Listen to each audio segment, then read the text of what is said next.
Good morning, everyone. I think we can probably get started at this point. Thank you very much for joining. My name is Alfredo Villavicencio Vieira. I'm the lead for the Clean Energy Learning Laboratory led by the CIF Secretariat, where also this activity is taking place as a complement of Bridge initiative. Let me quickly remind you of a few features from this specific event. We do have live interpretation to Spanish. This event is being recorded, so please do keep that in mind.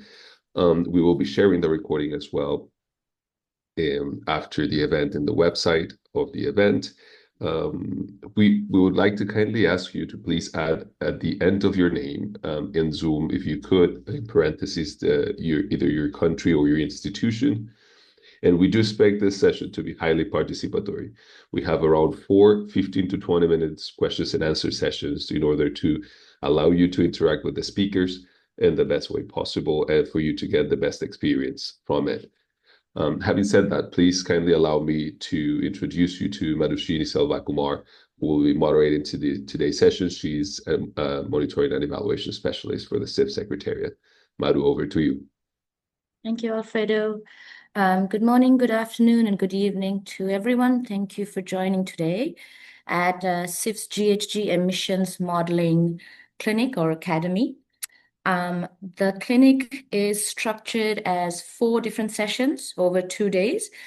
Just as a summary of the structure that we will follow, we will start with an opening session that sets the overall context for GHG modeling in the industrial decarbonization sector. Followed by a sectoral section on chemicals and fertilizers. The 2 other sessions will take place 1 week from now, focusing on cement and steel sectors.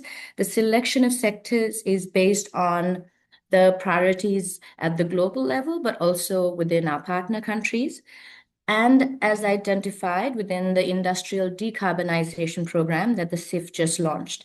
So just for some context, the CIF launched a new Industrial Decarbonization Program to support countries in their decarbonization pathways. In June of 2025, the program, assessing expressions of interest from countries, selected 7 first countries to participate in the program and receive financing. It also identified 9 Group B countries with strong potential to participate, but requiring a little bit more technical or knowledge development within their expressions of interest and work. To this end, we have geared this academy to help partner countries enhance their ability to map, model GHG emissions, both at the facility and the national level. Because the CIF works with its 6 major MDB partners, multilateral development bank partners, we have reached across the board to all of the MDB partners and pulled together their existing and established experience on GHG modeling, alongside some of the partners that they have worked with, some of the tools that are available in the market, and then also some academic experts that lead in the field. So without further ado, I'll pass on to our presenters who are going to cover the overview section within this first 1.1 section, which is the first 1.5 hours. We will cover the overview of GHG modeling. We will initiate with Claudio Attore. He was the previous lead climate advisor for the IDB and has been a close partner with the CIF. Claudio will present the overview of GHG modeling and accounting, both at the national and facility level, and key definitions at the macro level, and key considerations at the macro level. Following Claudio, we have Sadesh Sukraj, who is a senior industry specialist and global decarbonization advisor at the IFC. Sadesh is going to cover global protocols and established benchmarks and tools for industrial decarbonization and accounting. Sadesh is also going to take an angle towards that intersection with private capital deployment and market creation for green finance. Those 2 sessions, which are overview presentations, will be followed by a Q&A. The Q&A will be led by Janak Shrestha, who's on the call with us. Janak is the representative for the World Bank within the UNFCCC IFI working group on GHG harmonization. And Janak will lead both sessions of Q&A today. So you have the first two sessions that set the context, the tools, the definitions. You'll have a quick Q&A afterwards. And the session after will be a sample sort of presentation of a tool that has thus far been used for GHG modeling. We have Baz Kuti from Sustain 360 who's joining us. And Baz will be co-presenting with Oluse, who's an industry expert at the IFC. And they will present as one option of tools and a granular look at how a tool is developed, the key considerations, the breadth and the depth of available tools and metrics in the market today. They will present a sort of a run through of the Sustain 360's model. We're available for questions on chat. So if you want to intervene in between with questions, you can always drop it to us as well. With that, Claudio, passing on to you for an overview. Thank you very much, Madhu. Let me share first my screen. 1 second here. So I hope it's now okay. Well, thank you very much for the Climate Investment Funds for this invitation to provide this very general overview of GHG accounting. And my intention is to dispel some confusions in this field, because there are many confusions even among GHG professionals in the GHG community. There are always confusions here. So it's good to start with simply some general facts. And apologies for those of you that are already GHG experts and that may find my presentation boring. But the idea is to set like a level playing field for all participants to understand some key concepts here. So first, let me start by making this difference between what is project-based versus inventory GHG accounting. These are very different approaches for measuring GHG emissions. Project-based GHG accounting measures the GHG effects of a project, of an intervention, by comparing with a counterfactual or baseline scenario where there is no project. And inventory GHG accounting measures the emissions allocated to an important difference between a focus on an intervention and a focus on an entity. So let's begin with inventory GHG accounting. It's also called attributional or allocational GHG accounting. It may be applied to a country, a subnational entity such as a city, a province, an economic sector, a company, a facility, a household, an individual. It's also used, a similar approach is also used for a product, so we can calculate the carbon footprint of a product, also building on the similar basis of inventory GHG accounting. It requires defining an assessment boundary, and it enables normally tracking how the GHG emissions allocated to this entity vary over time as a result of the entity's actions or other factors. So good examples are, of course, the national inventories, and in companies we have the corporate inventories. So many companies publish every year their corporate inventory using this type of GHG accounting.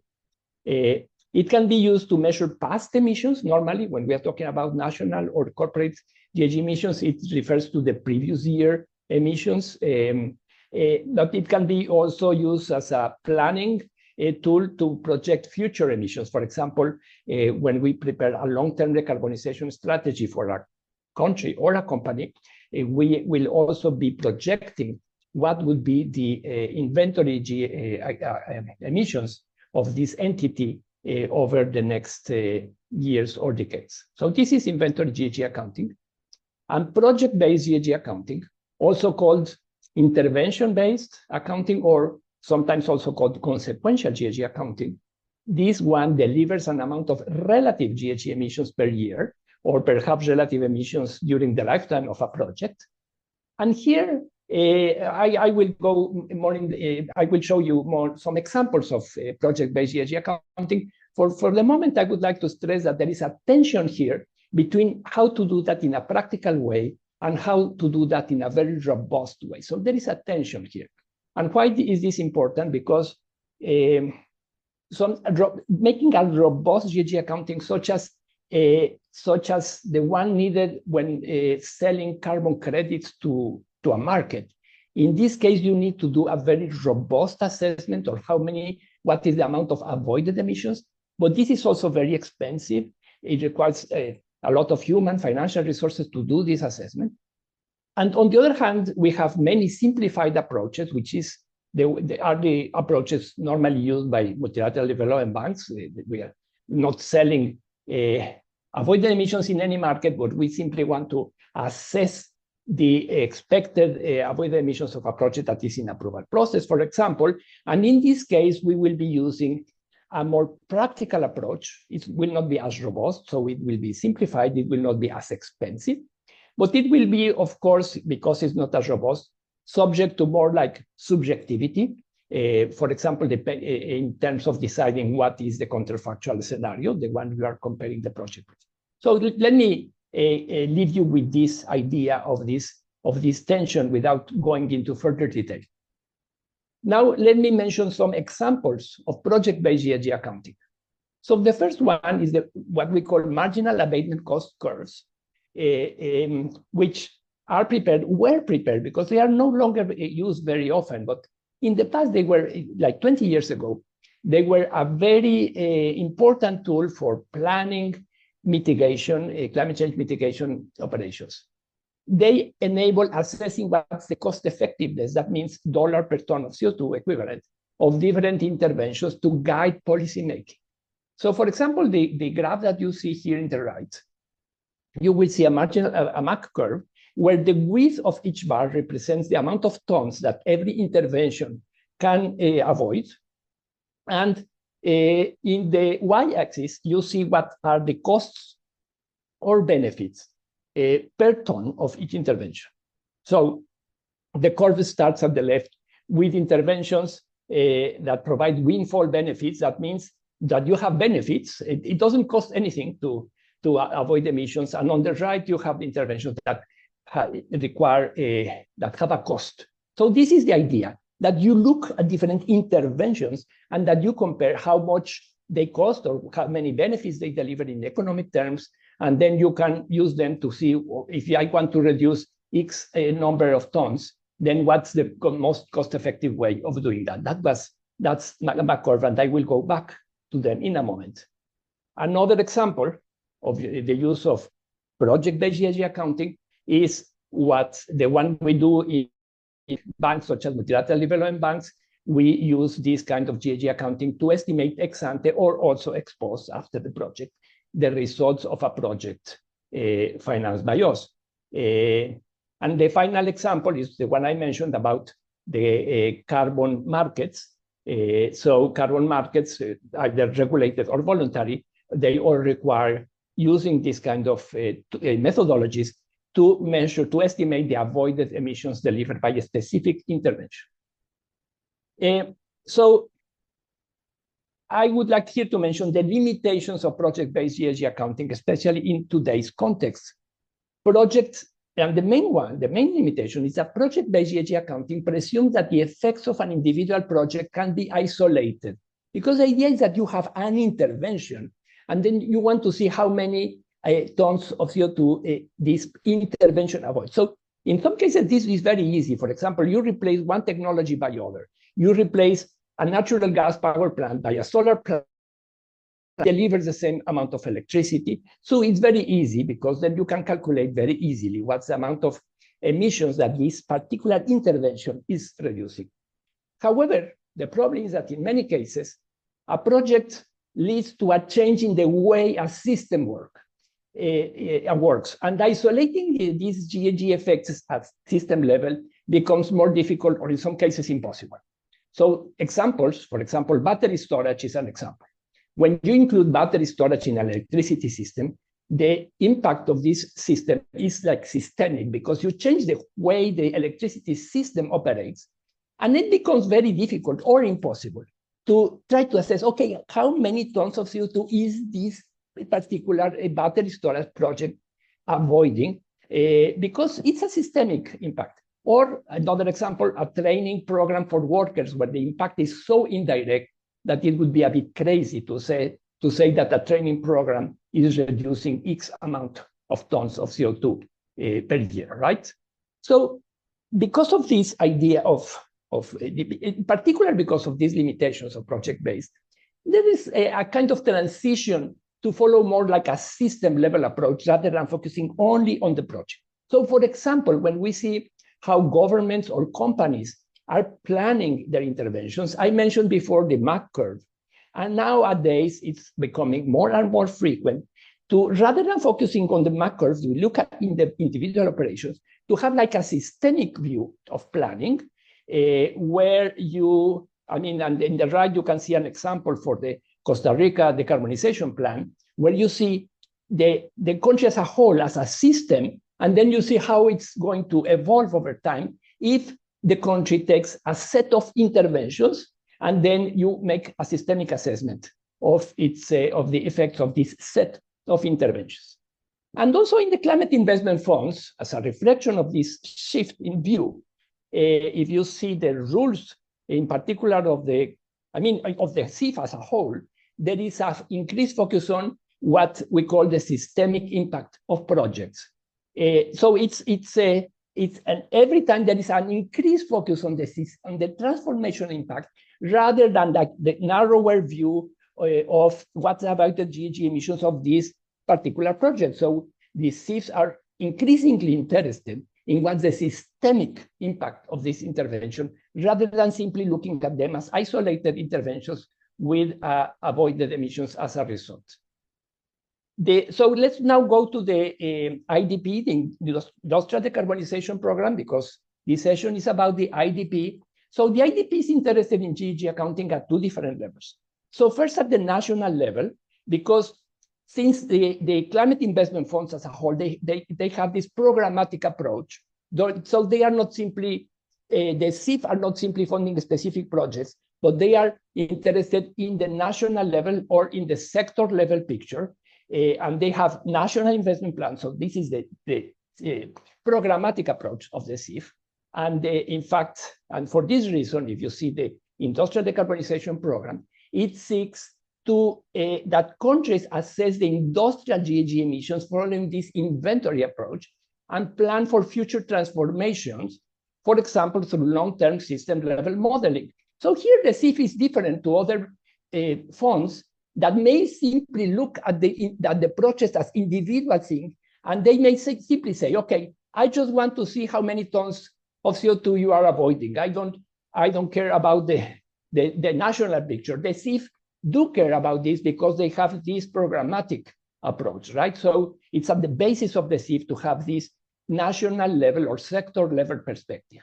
But the IDP is also concerned about the project level. And even though the IDP recognizes that reaching net zero emissions in industry requires systemic transformation, but it still is asking to quantify avoided emissions when this is possible. And if it's not possible to quantify the avoided emissions of a particular project that is submitted for the approval of this program, well, it's necessary to explain that in this particular project it's not possible to assess avoided emissions because the impact happens at the systemic level, and this is why it's not a relevant indicator. So important to stress that even though the CIF is asking for avoided emission, the CIF is also understanding that in some cases it will not be possible to assess the avoided emissions because the impact happens at system level. And last slide, what's the connection between these two things? So the CIF is asking for GHG accounting at the national level and at the project level. So does that mean that, for example, the sector as a whole is expected to have these emissions in 2028, and then we have this project that is reducing this amount of emissions? Does that mean that they get subtracted from what the inventory GHG accounting is saying? Well, the answer is complicated, but the answer is no. Actually, we are talking about two different types of GHG accounting with different boundaries, different approaches. So the truth is that they are coexisting in parallel, but it's difficult to bring them together and say, okay, I am avoiding these emissions, then I can subtract them from the national. So it's a little bit complicated, but I just wanted my main message here is that we are talking about two different types of GHG accounting, and that it is very difficult or methodologically problematic to try to mix them in one. And this is why, as I was saying at the beginning, there are some confusions around in this field.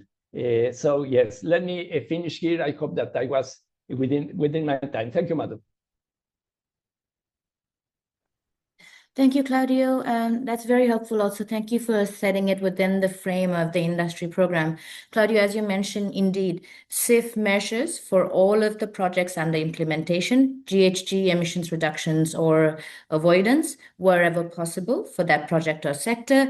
But indeed, as Claudio mentions, what we're trying to do here is also support countries' development of their own transition pathways, where SIF projects are only one component within the actual, physical change within the market, but has potentially knock-on effects or cross-fertilization effects across other MDB projects, other national projects, etc. And our intention with the Academy is also to build countries' own readiness, with or without the SIF, to map those trajectories, and then also to cross-feed between the expertise across different countries, different sectors. As Claudio mentions, there might be many participants on the call who are also quite advanced in their GHG modeling knowledge. The intention is, with the Academy, is to create a conversation so we are learning from each other as well, alongside the presenters we have. So do please come in also on the Q&A. Claudio, thank you for that presentation. I'm going to hand over to Sadesh, and Sadesh will be covering the established global industrial standards, tools, definitions, etc., alongside some examples of their utilization. Sadesh, over to you.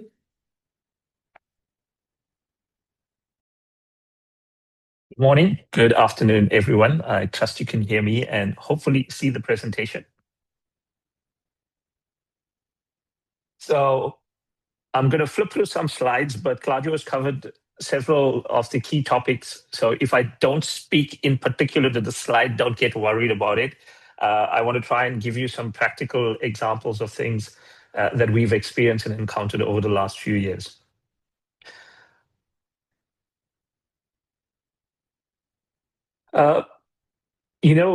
Very often people will look at GHG and it's like a black box, but it's not. It's actually been around for a very long time. And when you break it down to its core principles, it's a pretty simple, straightforward system. I think it gets challenging when we try to reinvent the wheel. And the primary purpose for my discussion today is to highlight that GHG methodologies and processes have been around for several decades now. They are refined and continue to evolve. There are gaps, that's without a doubt, but as more and more people start using it and more countries start adopting different methodologies, the gaps appear and they're addressed and they're closed, and I foresee this continuous evolution. It all started off way back in actually the late 1980s, early 1990s, when the life cycle assessment standardization happened through dialogue before being actually implemented through various ISO standards. And those as well have evolved over time. They typically take a cradle-to-grave approach, but they can actually segment out and allow you to define your boundary conditions. That was primarily Eurocentric. So, as in all good things, we have to have a counterbalance, and the Greek methodology came about, developed in the United States. This was more focused on the transport industry initially, and it has gradually evolved. So when you look at a lot of the terminology associated with Greek, you will find it kind of follows the transport sector, but it's actually evolved to have broader applicability across the range. Then came the GHG protocol. This is one of the most widely utilized GHG accounting methodologies out there. The IPCC guidelines have complemented all of this. We've had the protocols then expanded over the last decade or so. So it has been around for a long time. People are using it. People are refining it. There are significant databases out there. Why is this important? Apart from everything else we're going to discuss today, most people need to take a step back and ask some key questions. Today, if we look at the entire global cement industry, the cement sector, it's worth around $475 billion. You look at the chemical side, polyethylene is $175 billion annual sales. Polypropylene is about 140 billion. Carbon markets, on the other hand, are already approaching $1 trillion. In the hard-to-abate sector, only the steel sector actually generates more revenue than the financial impact of the carbon markets today. And that is critically important. Businesses do need to focus on this because there's actually a business opportunity that resides in the background of all of this that is substantial, bigger than many of the biggest markets that today we are considering for industrial decarbonization. So having an understanding and looking at how these methodologies can be leveraged to help business is very, very critical. As I mentioned, the ISO is where it generally all started off. You can segment out, put your boundary conditions. It's well established. It's utilized today fundamentally for regulatory purposes. And it is more than GHG accounting. It actually touches on various aspects. You look at global warming potential, acidification, and the various pillars. It is very comprehensive, and it allows you to have a more holistic view on the impact of changes, of projects within the entire ecosystem. As you heard Claudio mentioning about the systemic impact, a full life cycle analysis gets you a long way down the road to understand the full impact across these multiple pillars in terms of changes that you're wishing to implement. The GREET methodology, as I mentioned, came out of the transport sector. Today, it is widely used in North America for IRA, for tax credits, or Section 45 credits are all fundamentally utilize the GREET methodology on this. And if you want to get any of your incentives, you actually have to have this methodology embedded. It is well understood. It is well documented. In fact, you can download the model and start to play with it from Argonne, and you can easily, through the help of third parties, integrate this into your financial planning tools and into your reporting tools as well. Moving on to the GHG protocol, this has become the most widely adopted methodology out there. It allows you to report on a corporate level. It allows you to also do reporting on a product level, and it covers scope 1, 2, and 3 emissions, which are very, very crucial. As most of you are aware, scope 3 is now mandatory for larger organizations in the EU to report on, and compliance is going to be managed through CBAM as we go forward. So over the next few years, you will see compliance coming into play around scope 3 as well. So the requirement in terms of reporting, in terms of having structural integrity is very, very important. Over time, what we've seen is the deployment of many, many databases. So many of the hard-to-abate and other sectors already have established baselines. So you'll find the EcoInvent database in Europe, you'll find other databases everywhere that you can utilize to already try to map your business as usual scenarios and plot your differences against those and see the gains that you are making around those. The GHG protocol is widely used across both the compliance and the voluntary carbon markets. It also helps you position your carbon data and understand the value of your GHG data that you have, the ability to track, the ability to make changes around all of that. And when you start looking at financing, sustainability-linked loans come first and foremost. If you have credible data, it allows you to be able to do sustainability-linked loans. Similarly, you start to look at your sustainability-linked bonds, which give you better discounts once you are able to provide verifiable data. It also allows you to start participating in the carbon markets, the voluntary carbon markets, and produce credits of a higher quality. And remember, pricing is fundamentally linked to the quality of your carbon credit. The higher you can demonstrate in terms of the credibility of the carbon credit, the potential to get a better price exists. So what I did is I came up with a hypothetical 1.5 million ton cement plant and tried to map this across the different methodologies as well, just to simply highlight that while there are similarities, there are some difference as well. So when you look at the GHG protocols, I highlighted what would fall generally in scope 1, what would fall in scope 2, what would fall in scope 3, and how you can package that together in reporting. And I'm guessing when Baz comes on later on, he will walk you through how they do that in Sustain 360. That's one of the tools that does measure scope 1, 2, and 3 emissions data. Now, most people will tell you, I don't have the data. That's not actually true. If you look at like a cement plant or a steel plant, or any of the larger industries, the data is there. Maybe you're not looking in the right places. So once you start to break out the data, understanding what's the scope 1, scope 2, scope 3 data, you can actually start to pull out fairly accurate data from your existing business system. So for example, your grid power, look at your utility bills, you can track your meters. Your scope 3 data, you look at your supplier EPDs, that has tons of information that actually allow you to very quickly assimilate and put together very credible estimates on the basis of those type of documents in terms of your scope 3 data. So it's there, but very often it's hidden. It comes in things that we don't naturally think we should be looking at when we think about GHG accounting.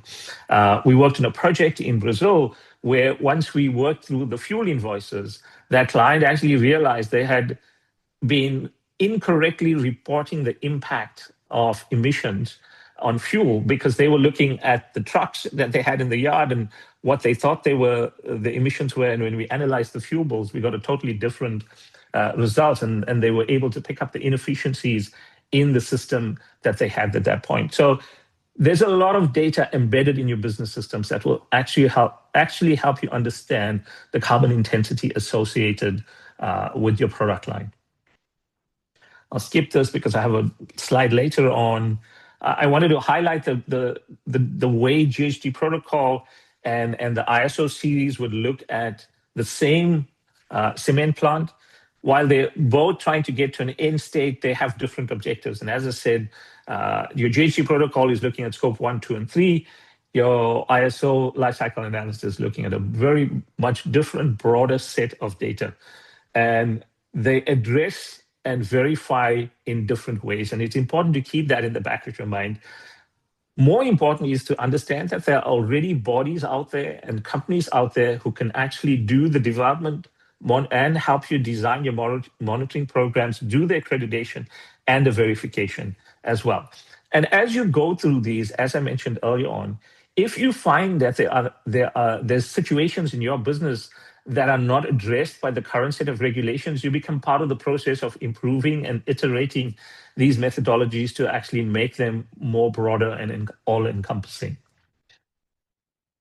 The GREET methodology is fundamentally, as I said, because it started off in the transport sector, focuses on energy, focuses very heavily on electricity, focuses very heavily on use.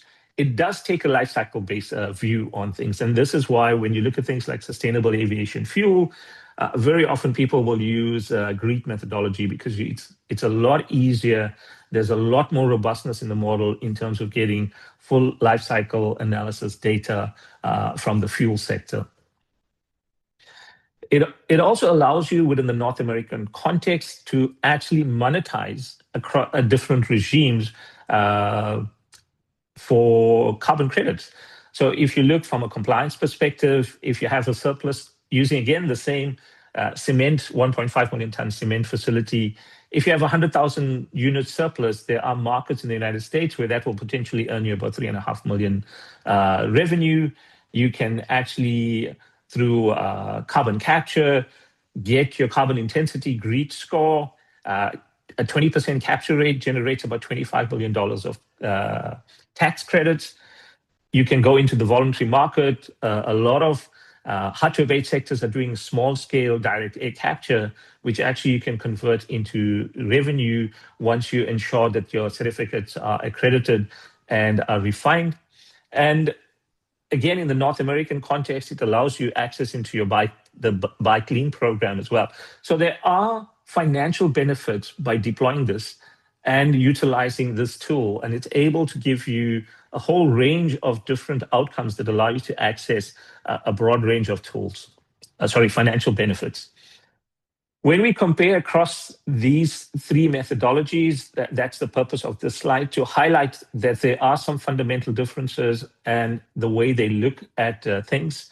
They also have different points of use in terms of regulations, what they can be used for, where they're beneficial from a financial perspective.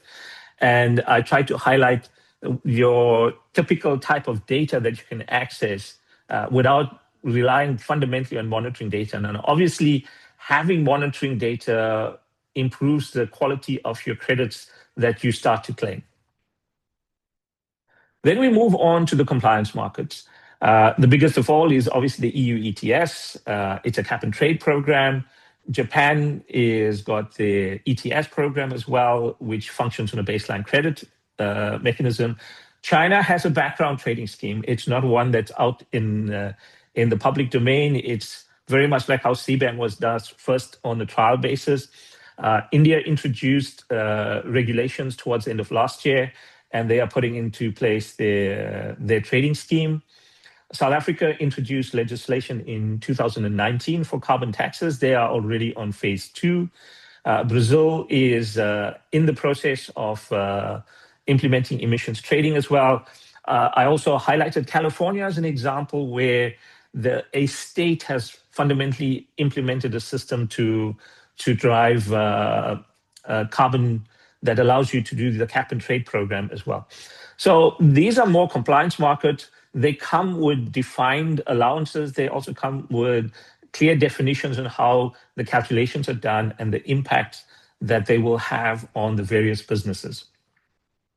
Try to do a comparison in terms of pricing. And as you can see, the European pricing in terms of the target price is to get to just around $113 by 2030. I've also highlighted some of the MRV data that's out there. This particular slide, since I only have 2 minutes left, is one that highlights the operation within high price and tax intensity markets, what the value is with respect to the different credits that you can generate. Some of the markets also allow you to sell surplus credits. Some markets don't have a mechanism where if the target is, say, 100 units and you achieve 150, there are some markets that have provisions for you to sell the 50 extra credits above the baseline that you're doing, and there are other markets that don't. One of the biggest external drivers for countries that export into the EU is the CBAM. And as you look at CBAM, it is tracking the reduction of allowances through to 2034. By 2034, there will be 0 free allowances. And it's one of these where the drop-off in terms of free allowances increases with each year through to having 0 free allowances by 2034. The plan is to have 100% coverage under CBAM of everything that's under EU ETS by the time you get to 2034. That is starting to influence how a lot of companies, a lot of countries that export into the EU are starting to think about their structures and their carbon taxes, because there is an allowance if you are taxed for carbon in your home country, that will be offset from any tax that's due in the EU. And I think over the next few years, we will see that evolve further. You can see companies that are fundamentally exposed in emerging markets to the EU are also starting to think about how to address CBAM and the wider implications as we get more and more scope 3 and the number of products starts to be extended that are covered by that. As I mentioned, the excess credits, there are various ways that these can be handled where they are allowed. And in countries where they are not allowed, very often companies have the option to look at the voluntary carbon market as well to see how they can place the excess credit. The interesting development over the last few years has been the Article 6.2. However, I do have to urge a little bit of caution. Very often, these bilateral agreements are not between two equals. Generally, the buyer is a strong developed country, the seller is an emerging market country.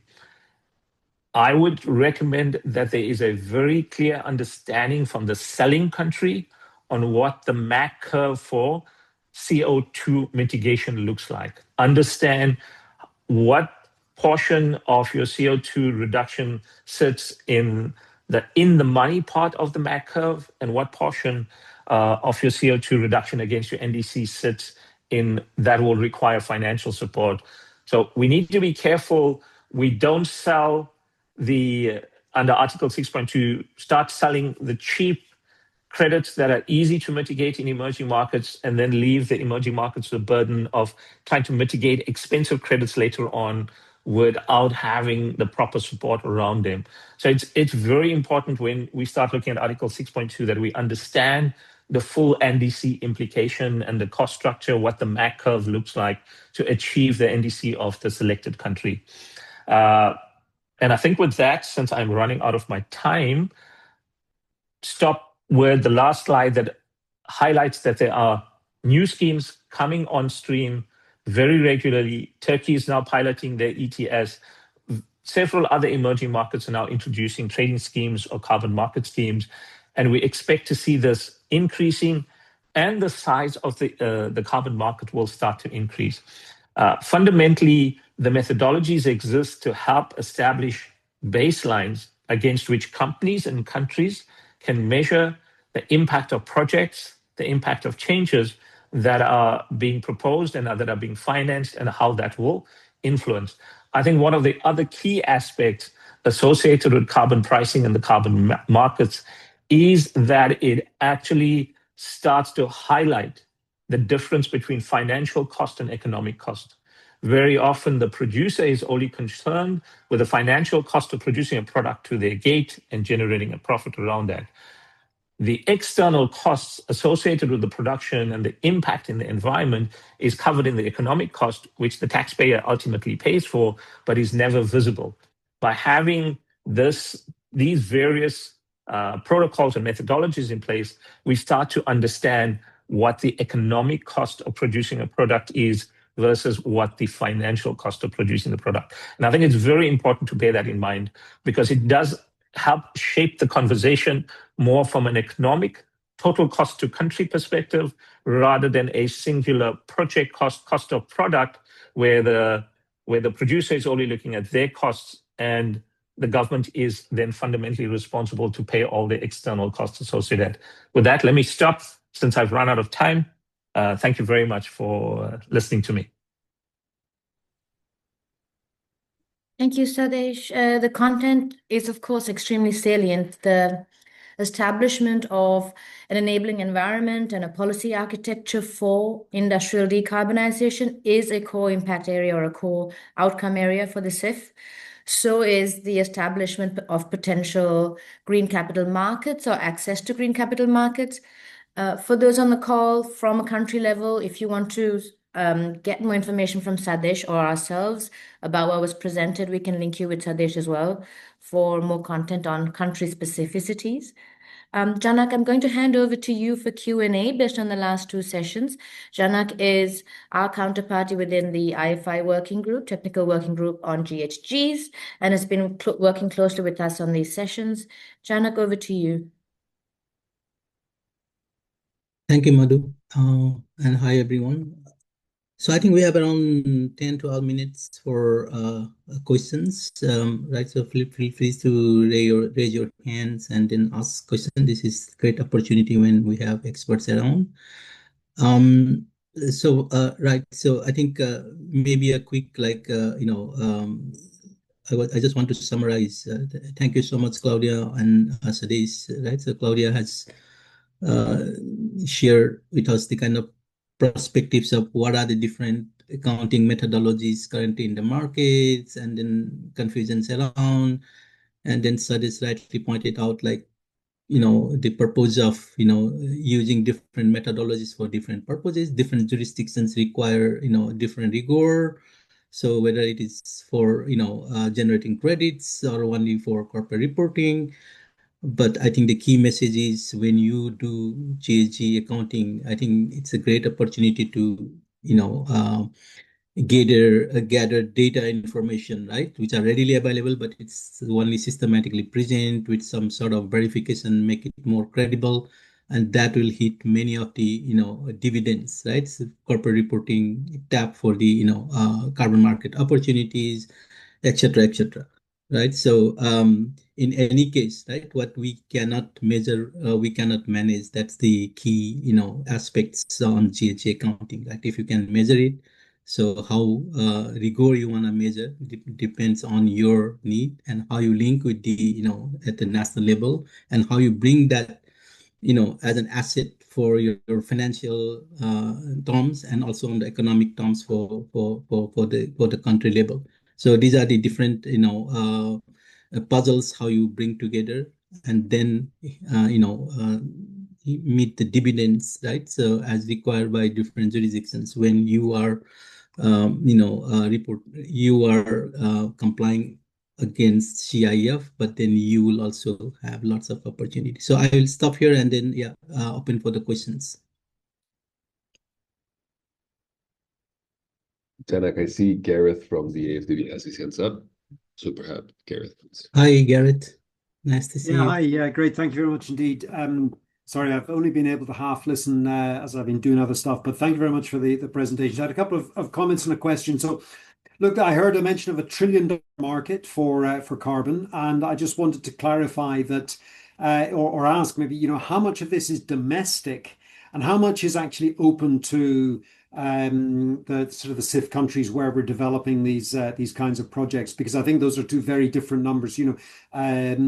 So then, and that linking, that mechanism for gaining access to these carbon markets is through linking directives. Of course, we had the linking directive under the EU emissions trading scheme that linked the clean development mechanism in the past, which was, a very exciting time. But what is the scope of those kinds of linking mechanisms now? What percentage is available that we could actually look at through carbon projects? And then my final sort of comment / question is around CBAM.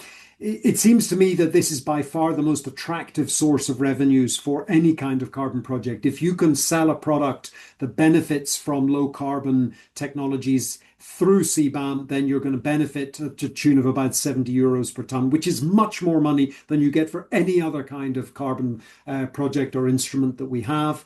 But we know that CBAM is complex and it has to be applied across the full sector, I think, and so on. So maybe a little bit more elaboration on CBAM and what support there is for applying CBAM into exporting countries, particularly in the African context. Thank you very much.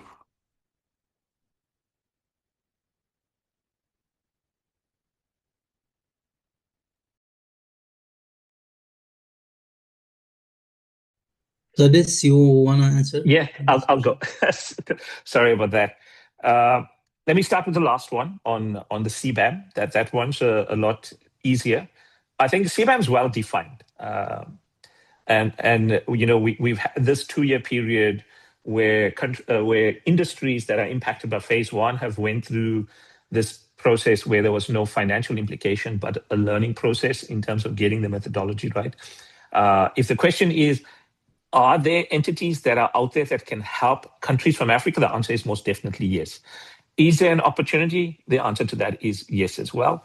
Will the scope of CBAM increase? The answer to that is yes as well. I think these are all embedded. The series of EU directives and regulations are well published, mapped out in terms of where they want to go. So I think CBAM, in my opinion, is well understood.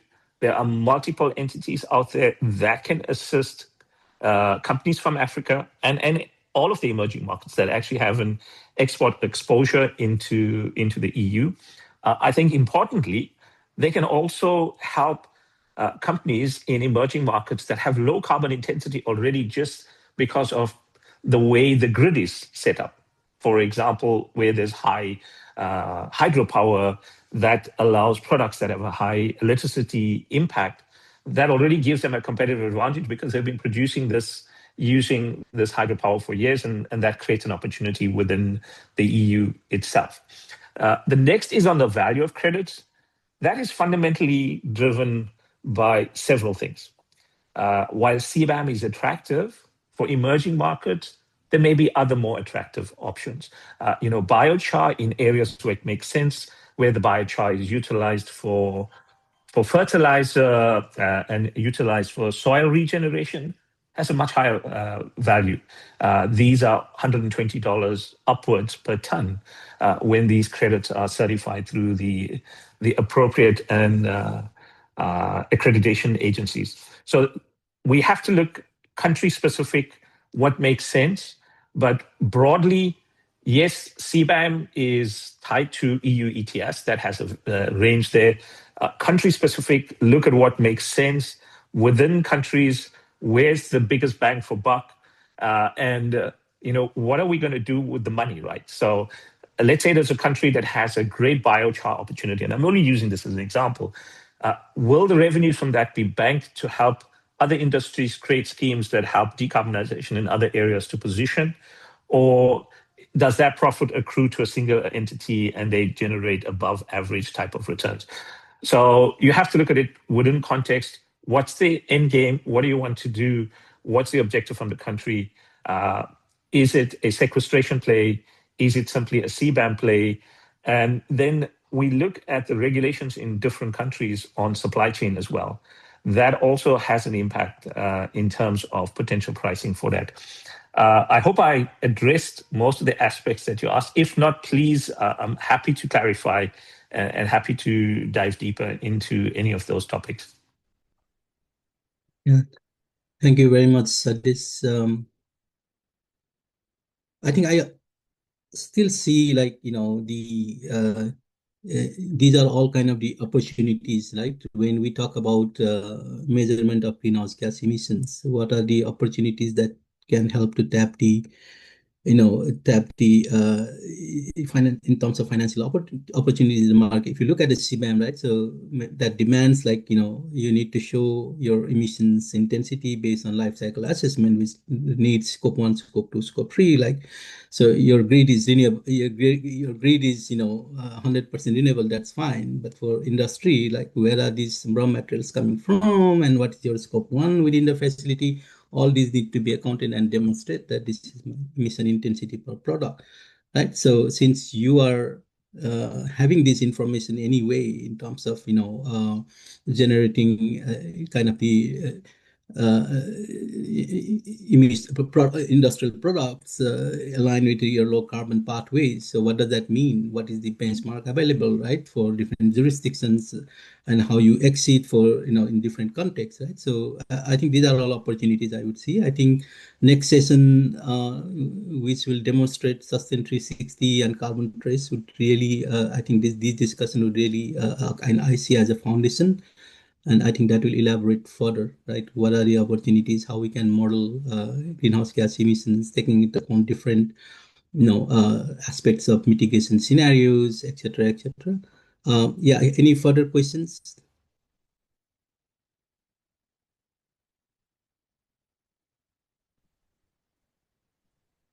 Hi, everyone. This is Sid. I'm not sure if I'm audible. Madhu, am I audible? You're Okay, audible, great. Sid. We can hear you. Perfect. I'll just try to compliment here on what Sadesh and Janak mentioned on Gareth's question. So on geography, Gareth, I guess the bulk of industrial emissions coming is actually sitting in EMDs, but the credit issuance is concentrated in a handful of jurisdictions. And Africa today is about sub -5%. The upside of the continent isn't credit issuance though, but it's actually capturing more of the green industrial value chain rather than exporting raw inputs into someone else's.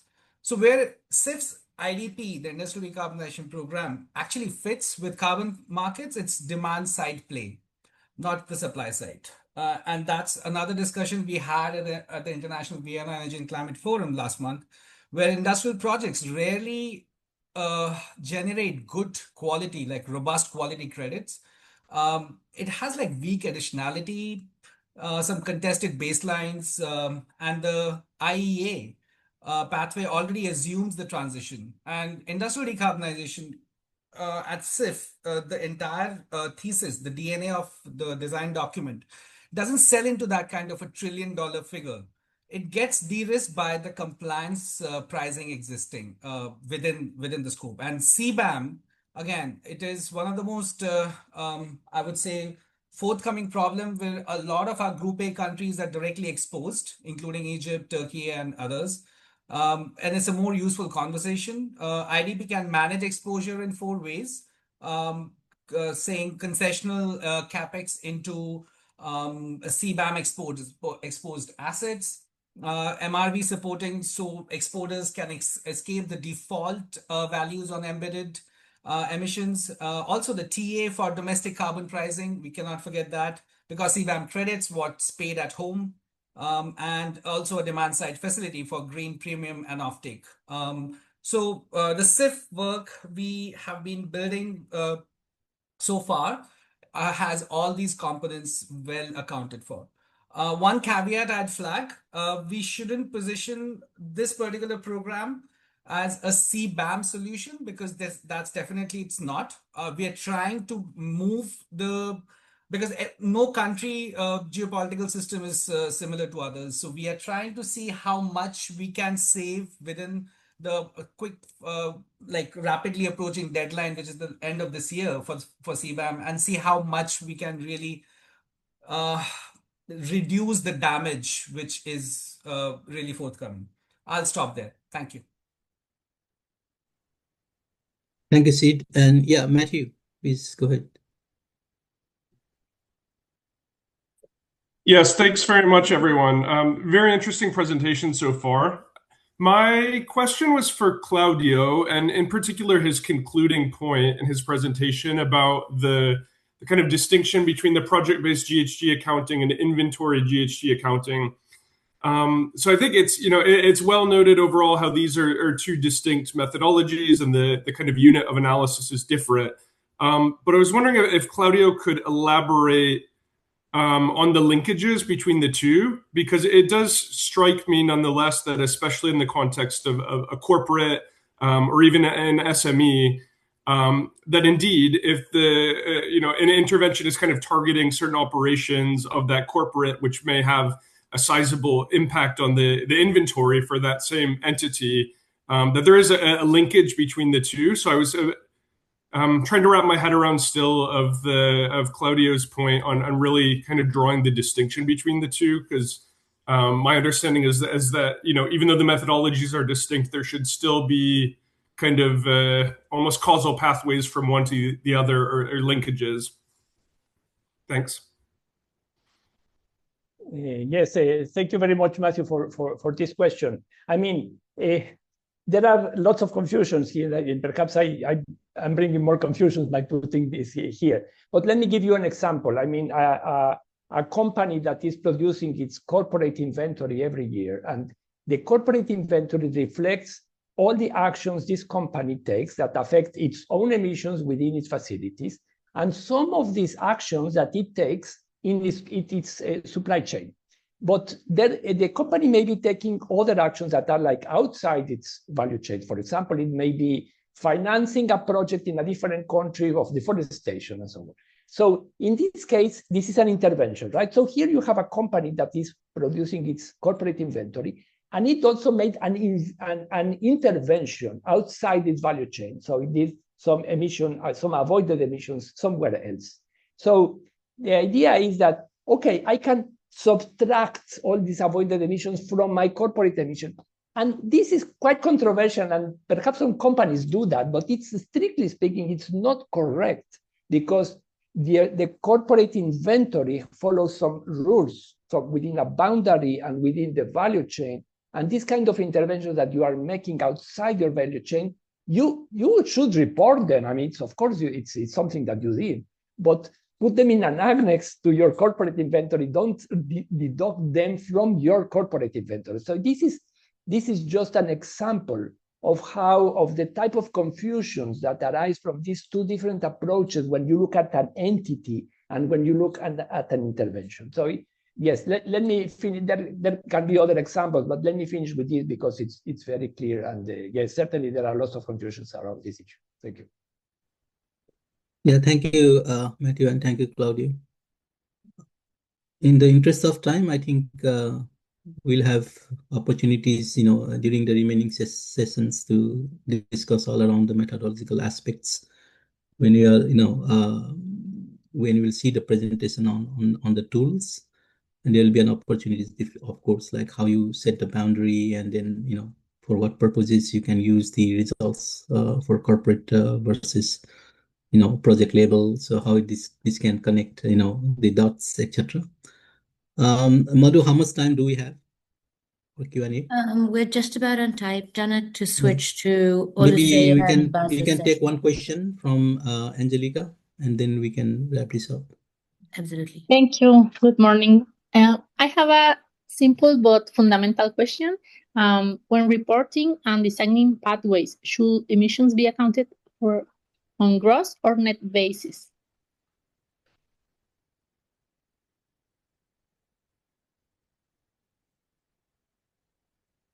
Sorry, Angelica, can you repeat the question? By designing what? What did you say?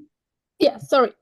Yeah, in general terms, should we use net or gross emissions? Net, the basis when reporting. Janak, shall I try to respond this question? Yeah, I think I can quickly take this up. See, if we, I think Claudia mentioned clearly that for the country level inventory, which uses IPCC methodology, right? It's more on your absolute emissions, like depending on how the emissions trajectory country country is reporting under UNFCCC, National Communications, etc. These are all inventory based. So these are all how much the emissions within the your country, the transboundary, right? So what are all the emissions from various sources, right? So, and then you have a reference level, let's say 1996, what are your total emissions, and then you track. So it's all related to, when it's related to inventory, it's all on gross and absolute emissions. Yeah, and then when you design your NDC, then you take that as a reference and then run various model, or and then you design the mitigation pathways for the NDC target, etc. Right? This is still based on the absolute. So what is my 1996 level, and where do you want to see in terms of decarbonization pathway? So with that, I think, as I said, we still will have opportunities to discuss all these aspects when we have these modeling sessions. And then I like to wrap this session up and move to the next session. Madhu? Thank you, Janak. And yes, colleagues, it's an interesting moment to look at the baseline inventory for country, which is one of the areas we're trying to support now, juxtapositioning with sort of GHG accounting, the counterfactual, and that sort of net accounting that we usually do at the project level. As Janak mentions, BAS is now going to present on Sustain 360, which was a tool utilized in partnership between the IFC and Sustain 360, where Bas Kuti is CEO.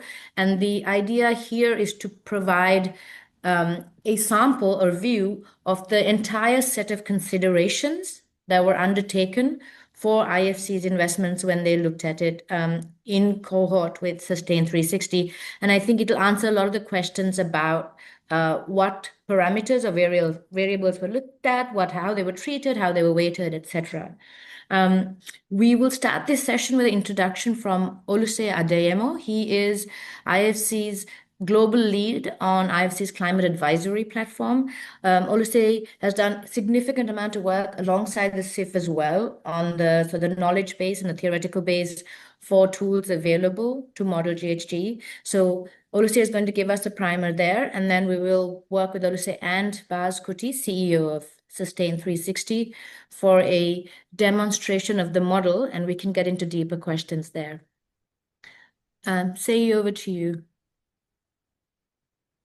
Thank you very much. Can you hear me? Is it clear? And you can see my screen already. Yes. Yeah, thank you very much. So mine is going to be a very short introduction before I hand over to Sustain 360. So the origin of this is actually the work that we've been doing on industrial decarbonization in IFC, where we've been trying to put together an approach because we need to do more investment in steel, in cement and chemicals in the emerging market, but we wanted to do it, one, with less emissions, and we tried to put together a framework and approach, which is displayed there.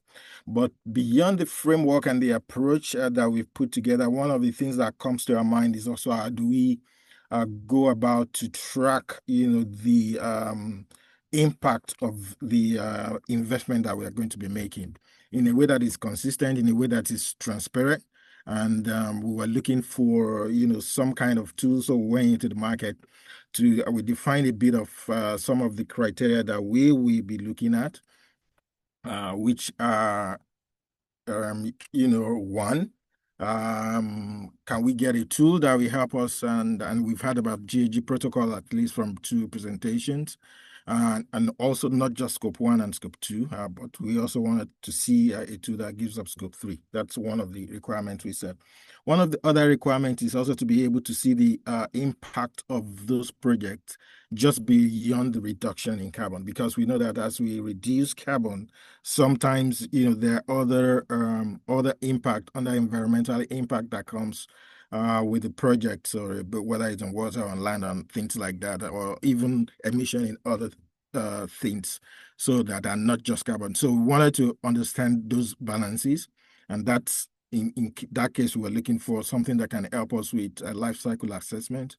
For some of the project and some of the work we do, we wanted also a tool that can also help us with decarbonization pathways as well. So once we have the baseline, to be able to model, different paths that can look at different options and different scenarios, and everything is stored in the tool as well. Beyond that, we also wanted to understand something that can help us in CapEx modeling.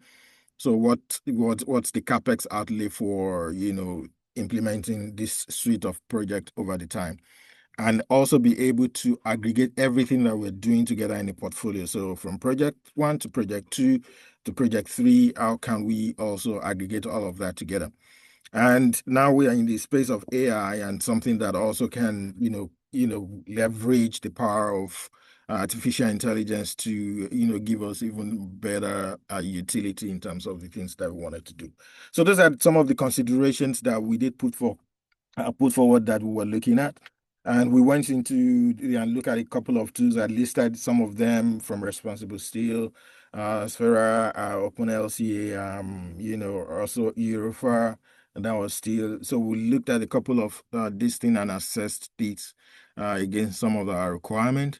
And based on that, we eventually selected Sustain 360. And I think we will get to see some of the utility of that tool and some of the things that we've been able to do with it as I pass over to Bas to continue.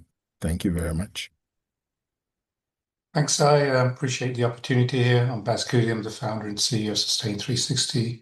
I've got a few slides, and then I'll go into a demonstration of what we've been doing and the work which we've been doing with the IFC on some of the projects. So we're a US-based software company, and basically provide a kind of comprehensive view of climate. So Sustain 360 is an integrated tool. We are AI-based, which allows us to measure, report, and reduce emissions across your GHG, but also some of the standards Sudash mentioned around the ISO standards, and how do you bring those 2 frameworks together? So you need a common way of doing that. And so it allows us to model decarbonization platforms, or decarbonization pathways, look at net zero targets, but also look at it from a physical climate risk point of view. So if you bring in scope 3 data, which is your value chain and your supply chains, then there's an opportunity to look at where an asset is, a location is, and see if there's a physical climate risk to that as well. Sudash again mentioned that there's a number of standards out there. This is kind of our way of tracking it. You can see that the global, the EU-based, the US-based as well, what each one does, kind of the key category, key focus of it. The key, as Sudash again pointed out, there's 2 main ones here, which is the GHG protocol and a bunch of ISO standards. Those now come together, supported by some of the climate risk side of things, but then other frameworks also in place. So you've got to keep in tab on all these standards and what they mean and the changes which occur to those. What are we doing with the World Bank and the IFC? As I pointed out to, is that we've been working with them on a couple of projects where we've looked at predominantly steel and cement in terms of hard to abate and really modeled that out. Did a number of projects there, aligned them to the GHG protocol and the ISO standards. We did an extensive study on a carbon capture project, and that allowed us to look at the intensity of that reduction to applying it to different sort of plants and what the benefits would be, and look at avoided emissions as well. So actually calculating that.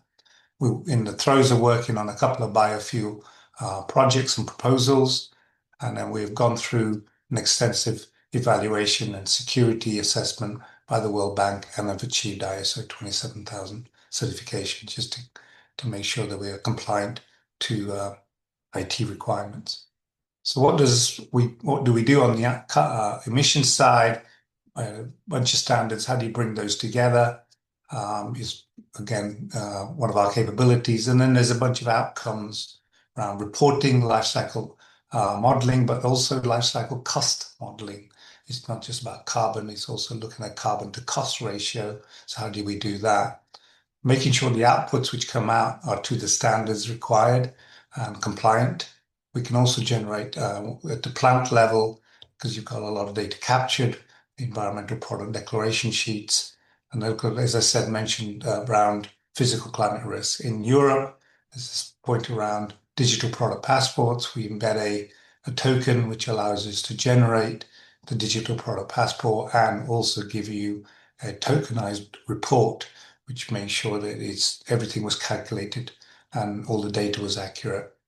On the OPEX and CAPEX side of things, especially on the CAPEX side, I pointed out, how do you calculate all those investments which are needed and then generate those MAC curves?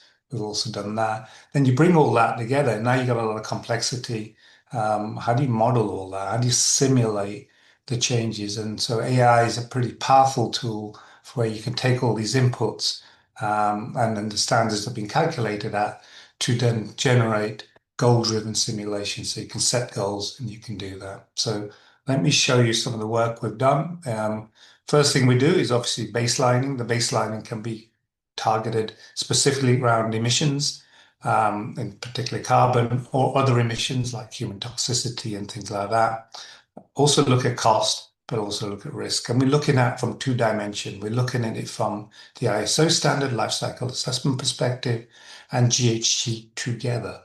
And so the model allows us to do that. And then the outputs from that allow us to report that to various standards. Once we've done the baselining, you can now look at your models in terms of options and alternatives. Options will be different ways of looking at changes to your plant operations. Alternatives could be changes to fuel sources or energy sources you're considering, or chemical changes you're going to make to evaluate your decarbonization levels. And then those 2 stages then feed into the financial side of looking at your MAC curve and then looking at how to simulate what the potential benefits of this could be to your business or to the plant or to at a company level as well.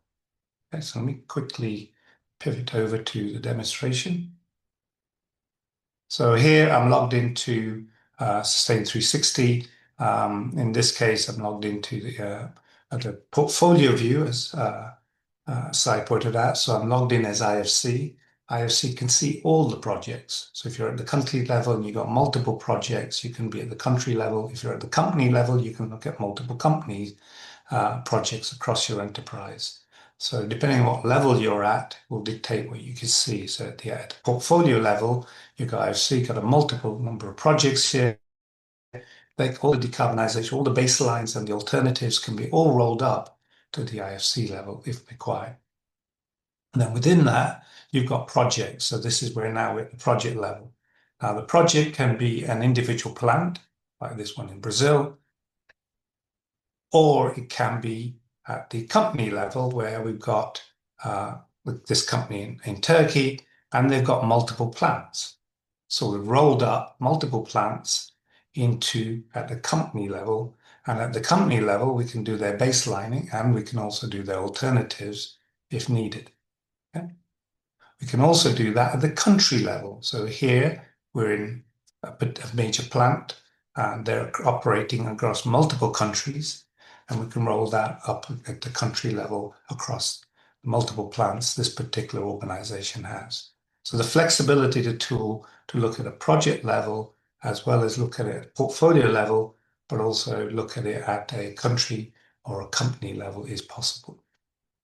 So now if I go into an individual project, here in this case, we're looking at real data, and it's a pretty major cement plant in Brazil, in fact, one of the largest in the world. And what you see here is what we call the canvas. And in the canvas here, we've got a view of looking at the emissions from a baseline point of view. This company we didn't do alternatives here, but you can look at their baseline and it's scope 1, 2, and 3. But we can now look at the emissions at different metrics. So we're looking at per ton, we're looking at total emissions, and we can look at it again, kg per ton of cement. So we can look at another metric. You could also look at not just carbon, so there's the GHG calculations. You could then look at it also from a human toxicity perspective. So when we talk about emissions, so what's the impact from a human toxicity perspective as well? All these metrics and methods of calculation are databases, which again Sadash pointed out, which are available, and we've aggregated those databases on behalf of our client. So we pay a license fee for that, and then we bring those emission factors and multiply those out on your behalf. So when we drill down, in this case, let's go stick to carbon here, and let's keep it at a kind of really high level here. The total emissions rather than per ton. You can see in scope 3, there is emissions here, but the bulk of the emissions are in scope 1 because it's to do with the calcination process, and then within the calcination process, what's going on. So it's an easy way of drilling down and interacting with where your emissions are, kind of a spreadsheet view of what you can look at. You can then actually right-click on an area. You can explore what's driving that area and what standards things have been calculated to. So if they've been calculated to a different standard or a different methodology, you can actually apply it there. You can have a quick sort of view of what's driving that particular emission factor in terms of the kiln here, in terms of what's going on in terms of petcoke. If it's at the lowest node, like I'm here, the calcination process, I can look at the actual lowest node and see all the emission factors and the definitions which have been applied from an industry point of view. Yeah, allows you to do that. So this kind of canvas view is possible. Then supporting all this is analytics. So here we've got an embedded dashboard, which effectively allows you to look at the total emissions. But if I change the emissions here, they'll all change here. So if I look at under the metric here, you can see the dashboard changes as well. So embedded in that, the AI is built in, so you don't have to interact with any kind of fancy AI solutions. It's the agent's already built in, and that's allowing you to find quickly where emission factors are, so where your hotspots are. So here you can see where total unit emissions. If I can look at my total emissions, which will be the calcination, would also be in here. Now it's because I've picked by equated here, but if I pick another metric, you could see it's calcination here, which is the factor. So I could easily find my hotspots. I can then drill down and look at everything, and I can export all this out as well. Supporting this on the canvas side is the supply chain. So you've now brought in scope 3 emissions.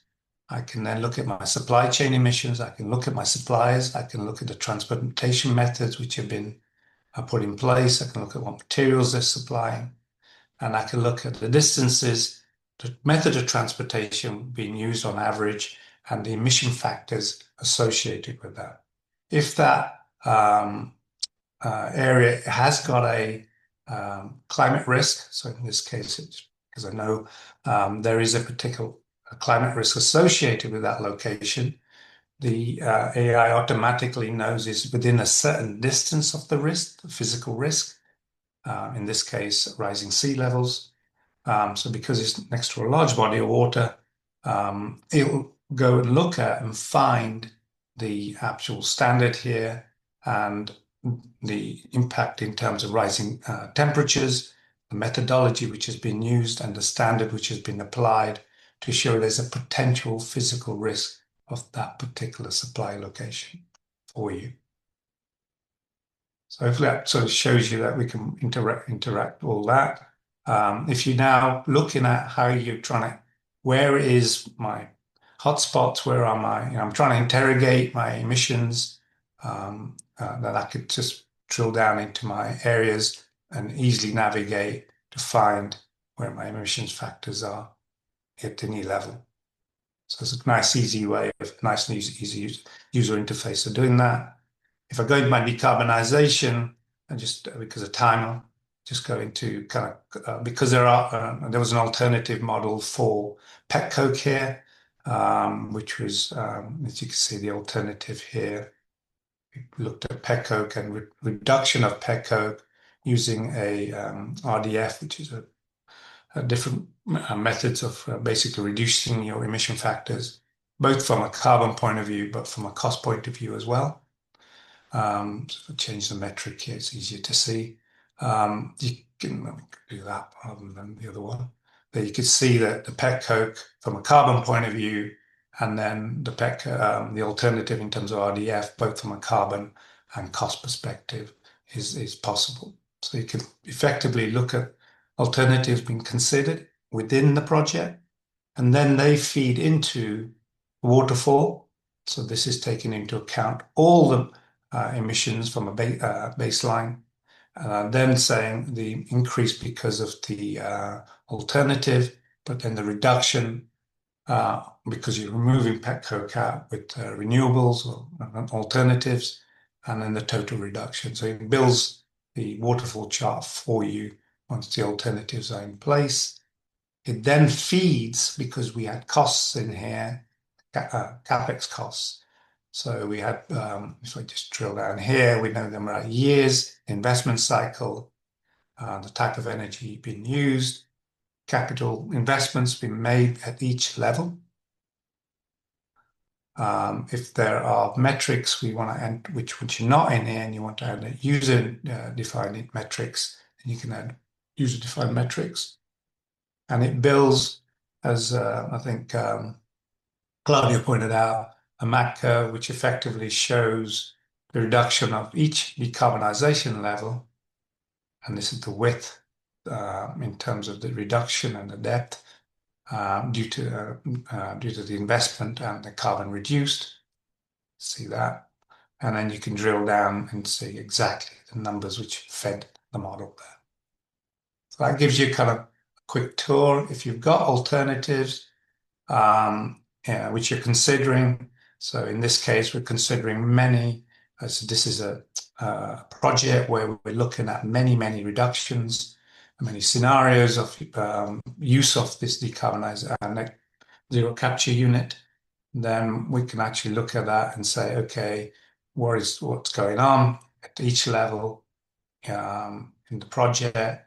And as you can see here, we can take into account avoided emissions as well. So the model allows us, the software allows us to do that.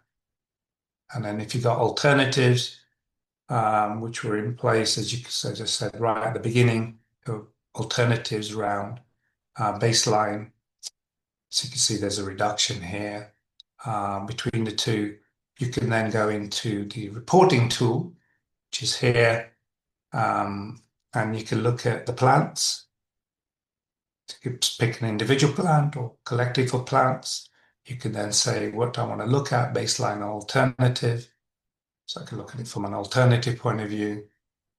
So you can see the reduction there for that particular plant, or look at it from a baseline point of view. So you can now look at that. And because, and this gets actually pretty complicated, and then take that off if I go, and there's actually products, different types of cements which have been made here. So you got plant, product, alternatives being modeled in this particular case and compared. To finish all this off, we didn't do this the IFC level, conscious of time. But if I go into another project here, this is a much bigger project in terms of a reduction, again, with multiple baselines and alternatives. But what this client wanted to do was actually model all that in terms of simulating that, so they can pick their baseline, they can pick their alternatives, they can set their goals. Very easy. Remember, behind this is a pretty sophisticated optimization model going on. It looks at what alternatives you're trying to run. So here you got UP resin being considered to reduce. So what's the alternative to UP resin, which is a petrol-based resin, to say, well, I want to move all that to bioresin. And then I want to change my mix of energy from electric to, let's say, solar. I'm modeling my parameters out here. So I'm going to do basically a mix here. And I'm going to select all that and run all that real time. So this is running right as we speak. This is not pre-canned. I've set my goals. It's now thinking, and just like a ChatGPT kind of experience, it's producing what's the best outcome, and in building the chart for you to consider, and you considered all these alternatives. So imagine from a human point of view trying to consider, or an Excel point of view trying to consider all this. So you could see that that's the sweet spot, and these are all the alternatives, but it gave you a response back around the simulation. I hope that gives you a quick feel for Sustain 360 and what we do in terms of our capabilities. And underpinning all this is a data fabric, because it's all about data and collecting data. So we have to bring different, as Sadash pointed out, data. The key issue is that it's not the data is not available. The problem is the data is fragmented. So we call a tool called a data fabric, which stitches everything together so you can make decisions. So that's what we've embedded underneath this. And then just to summarize, this is the areas we've currently worked in, the industry sectors we worked in, where we've got capabilities. You can see the areas we've deployed the solution, whether it's for IFC or other clients, in what we've done to date. Appreciate the opportunity. If there's any questions, thanks, Sai and the team. Thank you, Baz. And I'll note for everyone that we actually got the benefit of a much longer session with Baz when he introduced the model to us. There's a lot of granularity and detail that Baz is sort of summarizing for us here. Of course, we can set up additional connections to discuss those further, but Baz, thank you. We have about 5 to 10 minutes to try to get some of those questions in, and maybe we can go back to the model as we need, based on demand. Janak, I'll hand over to you. We have 8 to 10 minutes there. And colleagues, I do thank you for your patience, because I know we are sort of packing in a lot of content from all of these sessions into very short times. But Janak, over to you. Yeah, thank you, Madhu. So I'll open the session for Q&A. I don't see any hands yet, but yeah, I really encourage to ask the questions. It's quite an impressive presentation. Thanks, Baz. So I also would like to, maybe if you can highlight, how this model can link with the national level, the exercise, that the bank has been pursuing with many countries in terms of the climate, country climate diagnostic reports that also uses various models, right, in terms of identifying decarbonization pathways. But I see that data paucity is one of the biggest challenges for industrial, sector or subsectors, right? So how we can connect these two dots, and then, while countries working in terms of developing their CCDR, or maybe some countries are in the process of, even country B, they are in the process of developing CCDR, that potentially inform the project pipelines, right? And then how Sustain 360, it's a very comprehensive model. Also, it's a data-driven. So basically, we know the model trash in, trash out. So what kind of the minimum quality data that is required, at the country level, at the facility level, and what model can support coming out of the conservative estimates, and what is the kind of the process for validation or verification of how you set your, the baseline. It's very important, right? What is the counterfactual, how you set the benchmark, what are the different features? Maybe if you can just, for the benefits of our clients, I think it will be very helpful. Sorry, do you want to address that? Bas, maybe yeah, no problems.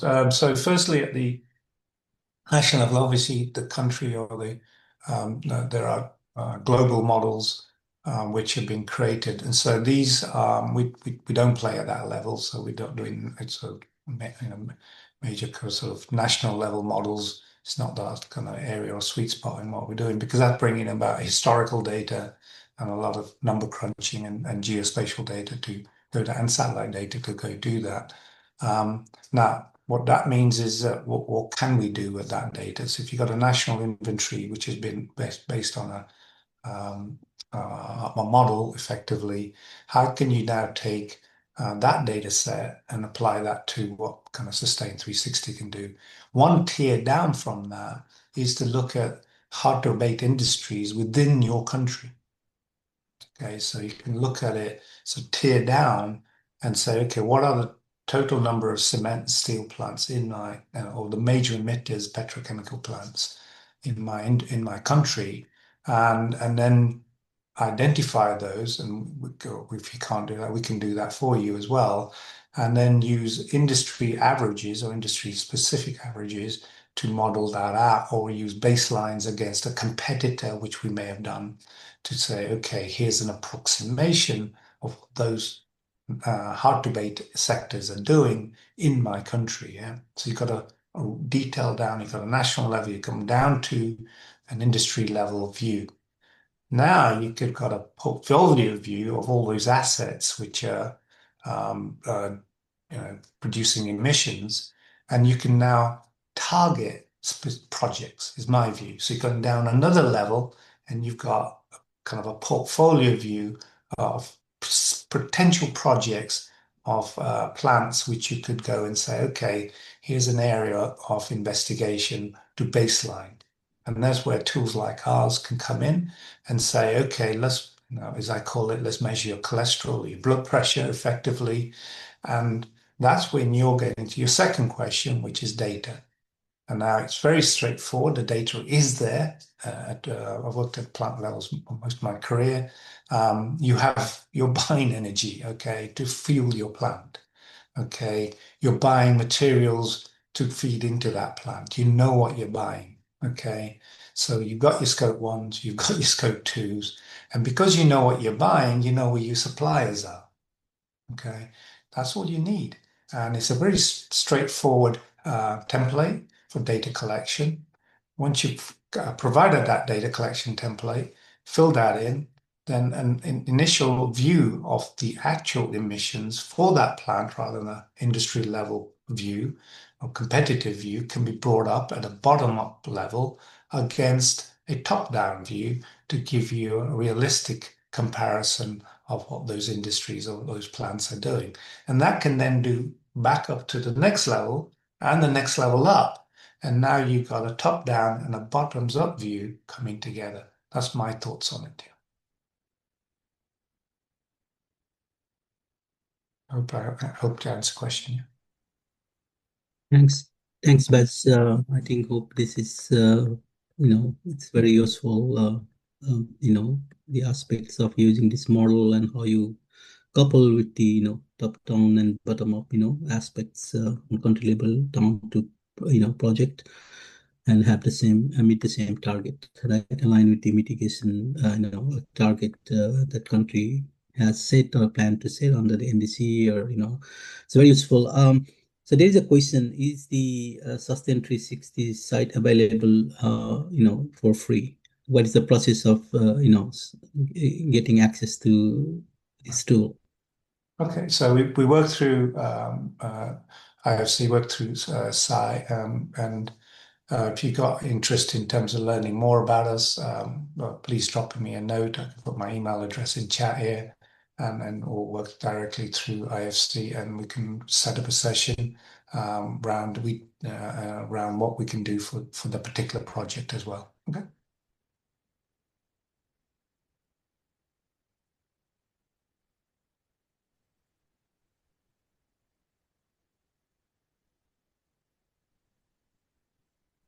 Thanks, Baz.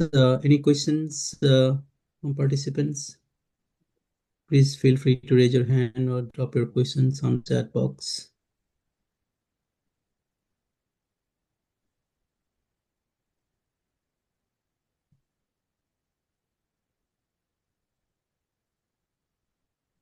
Yeah, looks like your presentation is absolutely clear.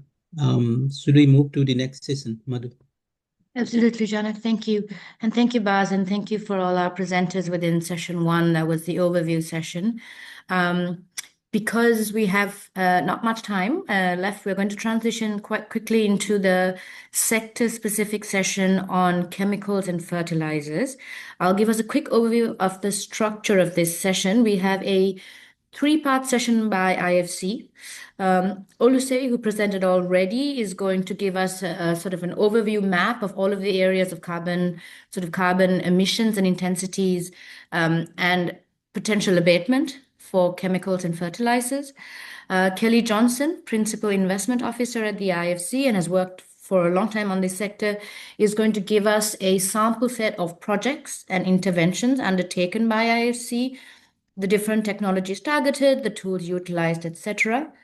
And then that will be followed by Boris Nekrasov, energy efficiency expert at IFC, who is going to then look at the third tier of that, which is the GHG accounting, modeling, and understanding of GHG emissions in the cohort of projects or at IFC's projects writ large. That will be followed again by Q&A sessions. That's looking at all of IFC's projects and the methodologies. And then following that, we will have a presentation by James Scythe on a model called Si Se Puede. We will put the model in the chat as well. And Si Se Puede is a cross-sectoral model. Again, as we did with the last session, we'll go from theory to actual implementation and sort of operational relevance. And Si Se Puede will present their model in this instance for chemicals, but with the model that looks actually at multiple sectors beyond that as well. Oluse, here's handing over to you for a summary on the sector. Thank you very much. Let me share my screen. Share the screen.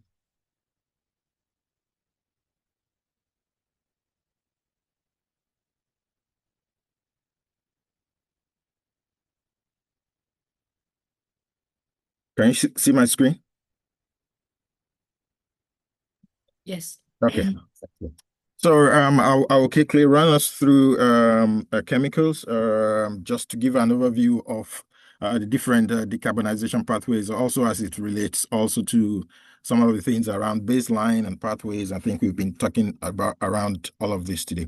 So I'll start with, the universe is quite vast, as we all know. So when we talk about chemicals and fertilizers, there's quite a lot of product here. So it could be basic chemicals, intermediate or specialties, and we did give a bit of some of the examples of those kind of chemicals there, but also knowing that these are like input into other industries as well. So either it's fertilizer and crop, electronics, automotives, all around us we see all these products. So but the value chain is wide, is complex.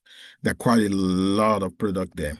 And because of that, I think one of the things that we will need to understand also in our different jurisdictions is, where are we going to prioritize? How are these stack up in terms of, looking at the emissions profile of those different sectors that we have, and also looking at their contribution to our economy and also in areas where we want to develop. Putting all of those together, one of the key things to consider is some kind of prioritization and scope discipline, so that, for the few that we would have chosen in our different jurisdictional countries, we focus on the things that matter, either in terms of emissions, especially crossing emissions, job growth, economic development, and things like that.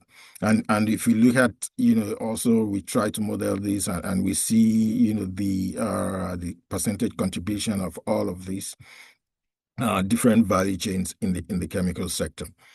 If we focus on one, we don't have a lot of time, but if we focus on one of the sectors, let's say ammonia, for example, we can see this is for a typical year, and we can see what is in the production in scope 1, in scope 2, and scope 3. And I hope we've been talking about this, so I hope everybody understand that.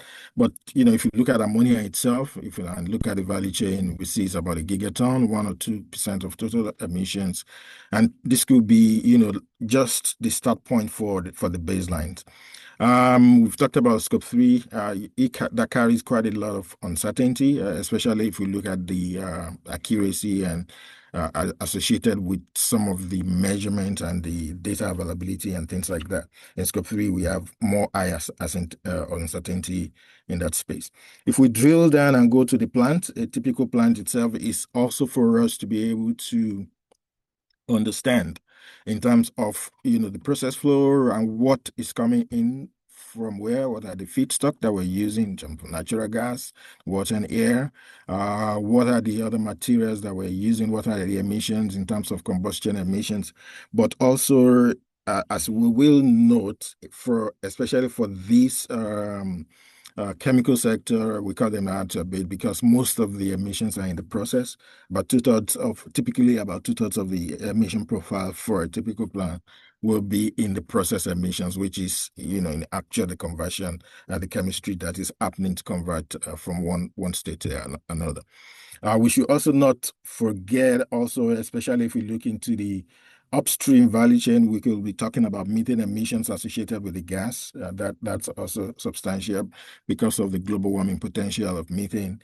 And if you look at downstream as well, especially if it's along the fertilizer value chain, you could also be looking into N2O emissions, which could also be substantial because of the global warming potential, very high global warming potential of that. So if we have N20 plants that are not abated, this will be very low-hanging fruit to focus on. One thing to talk about all of trying to get of this is making sure that we have the activity data that we need to do the calculations, make sure that we understand the system boundaries for a credible baseline. We talked about emission factors, make sure we understand that, and also transparency. Transparency, especially around, where the figures are coming from. Sometimes we can measure, sometimes we do estimate, sometimes we do assume, sometimes we use default values. So transparency around what we're using and how we're using it, and how that contributes to what we are trying to do. I think that is also very, very important. One of the other things that's also, I did put some benchmarks here.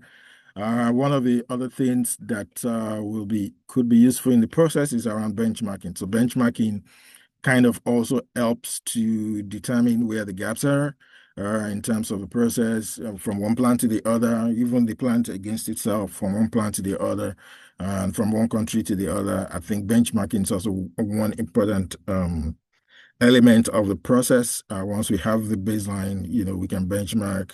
We use are we doing against best available technology for a particular plant, even for new plants as well. Where do we want to position that plant? I think some of those could be very good consideration as we go in that journey. We talked about the marginal abasement cost curve. So it could be very helpful as well in terms to compare, and what it shows us is the the different measures, the hierarchy of that, especially in the order of, how the costs stack up, and also what emissions reductions come from each of those.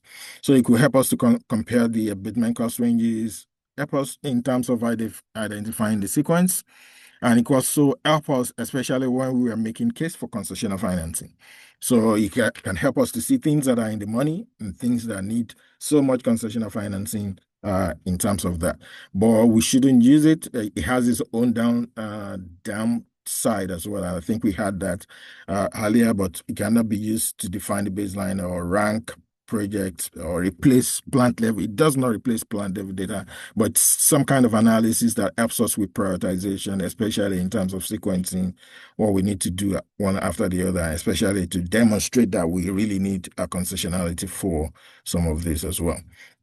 In terms of what are the other levers, I think we talked about that did show some levers, and I did put also here some of the levers that we'll be looking at, maybe circularity, efficiency in process technologies or in the equipment and chemical processes, material energy switch, renewable power, substitution, the feedstock, green hydrogen, also CCUS. But we also know that especially for us, the hard-to-abate sectors in steel and cement and chemicals and fertilizers, there are quite some barriers that we need to look at. So either sometimes the technology is not matured, the technology is matured, but it's not scaled, and because there are financial viability gaps. In some cases, the TRL is still not there. In some cases, we are still looking at bringing the cost down. So there still needs to be some de-risking. There are interventions that are needed on the policy side, and we also hear about something Sid mentioned around demand. Creating the demand for this product. So how do we create demand for them, especially when they attract a premium cost, which we eat on the financials for the different firms. So how do we bridge that? And also creating a market for all of this. I think those are challenges that are still there, and we need to look at. I'll also give another example of the marginal abatement cost curve here, showing a typical one for ammonia. And if you look at that on the left, those on the left here, on my left side that are down below the X margin, those are those in the money. And you can look at it, if you do all of that in the money, which is just wastage recovery and a couple of things, like 10-20% of the emissions, the remaining is stay in the process, and that needs to be dealt with, but a lot of de-risking needs to be done there. When we are building that, I talked about credibility and transparency. There are quite a lot of assumptions that are going behind the scene. We should be very clear about some of those assumptions, about all of the assumptions, whether they're financial assumptions, where we're looking at the cost of capital and the asset life and carbon price, if they are not there. Also energy and emissions assumptions as well in terms of grid and all of that. We should be very clear about the assumptions that we're making and make sure that those are properly documented. Once we have the baseline, we know what we want to do. We can also try to, within our countries, maybe some things to consider is to look into maybe cross-ministerial workforce to do emissions mapping if we don't have it yet, and also a value chain analysis. For chemicals, it's good to have for the sector as well, sectoral decarbonization roadmap at the country level. So you could have that also at the country level. You could have it also at the company level, but at the country level, it's good to have that. Low-hanging fruits are efficiency programs and integration. So we should look into establishing that. Also, I know all the countries do have DFIs that are partnering with them, especially when we talk about first-of-a-kind projects, that financing partnership will be very key. Market frameworks are very important around product standards and green procurement. Also, we should also take advantage of our country resources where we have advantage in renewable resources or sustainable biomass, or sometimes in geological storage as well. I think I tried to kind of summarize that in national strategy and all of that here as well. Right, so that's just to give an overview of what we can do in the chemical sector, and I will stop here and pass it on. Thanks. Thank you, Oluseyi. And we'll share these slides, everyone's slides, with everybody present as well. Oluseyi, those are quite salient points, especially your last slides, because those are going to be extremely relevant for our countries as they develop their investment plans.